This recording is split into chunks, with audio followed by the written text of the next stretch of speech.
HMT HMR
ओं वागीशाद्यस्वरस्य सर्वार्थानामुपक्रमे यन्नत्वात् कुरुत्यास्यूतं नमामि गजाननं శ్రీమహాగణాధిపతయే నమః.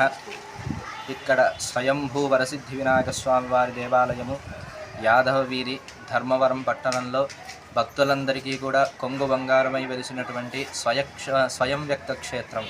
ఇక్కడ స్వామివారు ఉద్భవ గణపతిగా స్వామివారు ఆయనందుకు ఆయనే ఒక పెద్ద రాతి యందు వెలిసి ఉన్నారు. స్వామివారు ఎవరు ప్రతిష్ఠ చేసినటువంటి స్వామివారు కాదు. భక్తులు ఆ స్వామి యొక్క రూపాన్ని పూర్వము గుర్తించి వాళ్ళు యథాశక్తి వాళ్ళకు తోచినటువంటి పూజలు పూర్వం చేసేటువంటి వాళ్ళు. స్వామికి నీడ అనేటువంటిది ఒక తుమ్మ చెట్టు అనేటువంటిది ఇస్తూ ఉండే. దాన్ని గుర్తించినటువంటి భక్తులు వాళ్ళే చుట్టూ స్వామిని గుర్తించిన తర్వాత ఒక అర్చకుల్ని ఏర్పాటు చేయడము. ఇక్కడ ఈ స్వామికి 100 సంవత్సరాల చరిత్ర కలిగినటువంటిది. స్వామివారి యొక్క రూపం మొదట్లో ఒక రేఖాచిత్రం మాదిరి మాత్రమే, అంటే స్వామివారి రూపము మనకు స్పష్టంగా లేకుండా ఒక రాతిలో ఒక గీతలు మాదిరి ఉండేదన్నమాట. ఇప్పుడు స్వామివారి రూపం అనేటువంటిది సంపూర్ణ అవయవాలతో కూడి స్వామివారి రూపము స్పష్టంగా స్వామి యొక్క కుడి చేతి ఎడమ చేతి యందు స్వామివారి పాశము డమరుకము, స్వామివారి కింది చేతులందు మోదుకము అంటే ఒక ఫలము, తర్వాత ఒక చేతిలో దంతము, స్వామివారికి కింద మూషిక వాహనము అనేటువంటివన్నీ కూడా స్పష్టంగా ఏర్పడిన తర్వాత భక్తులందరికీ కూడా వాళ్ళు స్వామికి కొంగు బంగారమై వేసినటువంటి స్వామికి భక్తులు యథాశక్తి అందరూ కూడా విరాళాలు ఇచ్చి దేవాలయ అభివృద్ధి చేసుకోవాలా, మనకు స్వామి ఇన్ని అనుగ్రహిస్తున్నాడు అనేటువంటి సద్భావనతో ఈరోజు కమిటీ వాళ్ళు చేసిన సత్సంకల్పం ద్వారా ఎంతో విశేషంగా భక్తులు ముందుకొచ్చి విరాళాలు ఇస్తూ స్వామివారి దేవాలయ జీర్ణోద్ధరణకి పాటుపడుతున్నారు. కాబట్టి ఇక్కడ స్వామివారు స్వయంభూగా ఎలాగైతే కాణిపాకంలో స్వామివారు అక్కడ బావిలో వెలిస్తే ఇక్కడ స్వామివారు రాతిలో వెలిసినారు. కాబట్టి భక్తులందరూ కూడా ఈ దేవాలయాన్ని అభివృద్ధికి అందరూ కూడా తోడ్పడి ఆ స్వామి స్వామి యొక్క సంపూర్ణ అనుగ్రహానికి అందరూ కూడా పాత్రులు కాగలరని, ఆ వినాయక చవితి రోజు స్వామివారి అనుగ్రహంతో దేశానికి మంచి శ్రేయస్సు, సర్వతోముఖాభివృద్ధి, అందరూ కూడా మైత్రత్వంతో మన దేశము మన రాష్ట్రము కూడా సస్యశ్యామలంగా, సమస్త నదీ తీరంలోని కూడా సస్యశ్యామలంగా ఉండి మనమందరము కూడా రోగబాధలు లేకోకుండా స్వామివారు మనల్ని అనుగ్రహించాలని లోక కళ్యాణార్థము కూడా ఇక్కడ నిత్యము స్వామివారికి పూజలు చేయడం జరుగుతుంది. కావున భక్తులందరూ కూడా స్వామివారి అనుగ్రహానికి పాత్రులు కాగలరు.